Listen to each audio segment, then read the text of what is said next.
അപ്പോൾ എൻ്റെ ചാനലിലേക്ക് എല്ലാ കൂട്ടർക്കും സ്വാഗതം. ഇന്ന് താണ്ടി what I eat at my ഓഫീസാണ് കേട്ടോ. രാവിലെ തന്നെ ഇന്ന് എൻ്റെ പഞ്ചാബി കോളേജായിട്ടുള്ള അവള് മസാല ചായയും പിന്നെ മേത്തി പറാട്ടയാണ് കൊണ്ടുവന്നത് കേട്ടോ.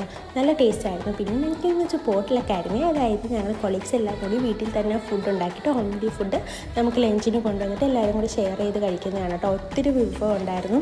ചപ്പാത്തി ഉണ്ടായിരുന്നു, റൈസ് ഉണ്ടായിരുന്നു, അതുപോലെ കറിയിലുണ്ടായിരുന്നു. കറിയിലെന്ന് പറയുന്നത് നമ്മുടെ പാവയ്ക്കില്ലേ, പാവയ്ക്ക വെച്ചിട്ടുള്ളതാണ്. പിന്നെ എഗ് ബുർജി, പിന്നെ മാംഗോ റൈത്ത് അടിപൊളിയായിരുന്നു. പിന്നെ അതുപോലെ തന്നെ ചിക്കൻ കറി ഉണ്ടായിരുന്നു, മക്രോണി ഉണ്ടായിരുന്നു. മക്രോണിയാണ് ഞാൻ ഉണ്ടാക്കിയത്. അതിൻ്റെ റെസിപ്പി ഉടനെ തന്നെ ഞാൻ അപ്ലോഡ് ചെയ്യുന്നതായിരിക്കും. പിന്നെ കുറച്ച് ഹെൽത്തി ആയിക്കോട്ടെ എന്ന് വിചാരിച്ച് ഓട്സും പിന്നെ അതുപോലെ തന്നെ കുറച്ച് അൺഹെൽത്തി ആയിക്കോട്ടെ എന്ന് വിചാരിച്ചിട്ട് നമ്മൾ കൊക്കക്കോളയും ഉണ്ടായിരുന്നു. പിന്നെ ദാൽ കറിയാണ് ഇത് കേട്ടോ. പിന്നെ ലാസ്റ്റ് തന്നെ ഫ്രൂട്ട് സലാഡ് ഉണ്ടായിരുന്നു, ഒട്ടും കുറയ്ക്കാതെ തന്നെ. അപ്പോൾ നല്ല അടിപൊളിയായിട്ടൊരു പോട്ട്ലക്ക് തന്നെയായിരുന്നു ഇന്ന്. പിന്നെ വൈകിട്ട് ഒരു ചായയോടെ ഞാൻ അവസാനിച്ചു. അപ്പോൾ വീഡിയോ ഇഷ്ടമായെങ്കിൽ എല്ലാവരിലേക്ക് ഷെയർ ചെയ്യണം. അതോടൊപ്പം സബ്സ്ക്രൈബ് ചെയ്യാൻ മറക്കല്ലേ.